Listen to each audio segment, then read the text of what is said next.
Good afternoon mga kababayan nako. Mga naggamit sa coins.ph at sa coins.ph wallet at saka GCash.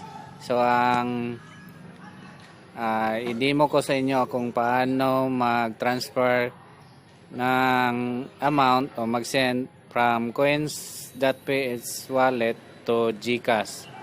Madali lang, instant kagad mata-transfer mo na kung yung amount na gusto mo is i-pan-transfer from coins to GCash. Okay.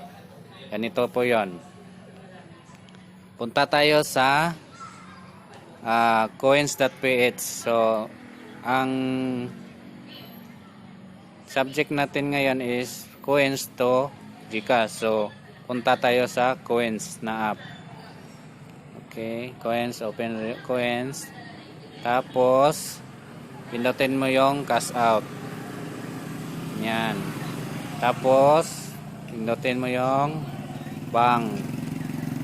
So, hanapin mo yung GCash. Bank. GCash bank ba yun? Scroll up mo lang. Scroll down. Nandito si GX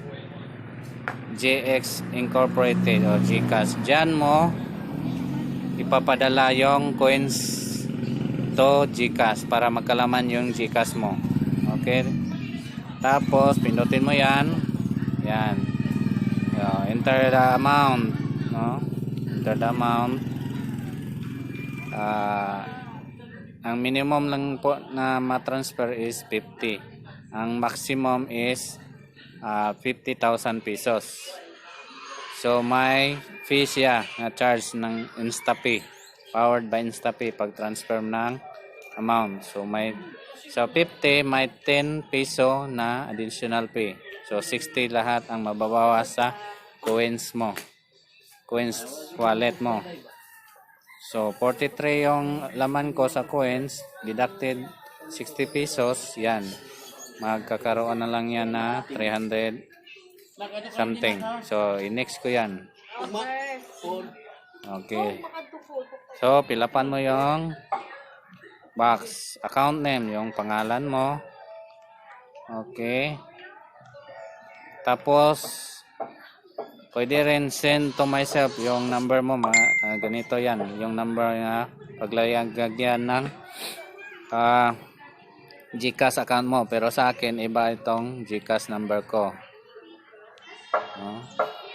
09 yung bank account number ko, yung cellphone number or registered number ng GCash account ko. So 0927 980 1275. Yan ang GCash number ko. So dito ganon din. Same lang. Yung bank account number at saka recipient mobile number, ganun lang, the same. Okay. 9801275. Yan. Pagkatapos yan, napilapan mo na, dapat double check mo yung GCash account number mo. Tapos, i-next mo yan. Yan, next. So, makikita mo na ang payment summary. So kung may mali diyan, pwede mo i-edit. So bank account, yung GCash account number, account name, yung pangalan na padalahan mo. Pay amount 10 peso, cash out name na ipadala mo is 50. So may 10 peso na charge. So 60 will be charged, no? Mag-deduct sa coins wallet mo. So slide mo yan kung tama na yan. Ayan. Okay, ganon lang. 50 will be sent out via yon. Nandyan ang tracking number. Yan. Ganito lang. Madali lang. Yon, matatanggap mo na doon sa GCash mo. Yung 50 pesos. Ayan. 60 ang deduction. 60 pesos.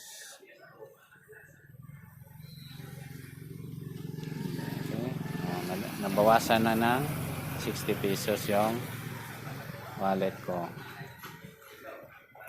Okay. So, punta tayo sa GCash kung na-transfer na yung yan, 60 sa transaction history yan sa coins. Na-transfer na yan sa GCash. So, tingnan natin ang GCash ko. Okay. 50 pesos na additional from galing sa coins.ph wallet ko. So, yun lang po guys. Salamat sa inyong pakikinig. Just subscribe my YouTube channel. Okay. Thank you. So, kung gusto nyong malaman pang mga video tutorial ko, subscribe my YouTube channel and click the button yung bell ring. Okay. Thank you guys.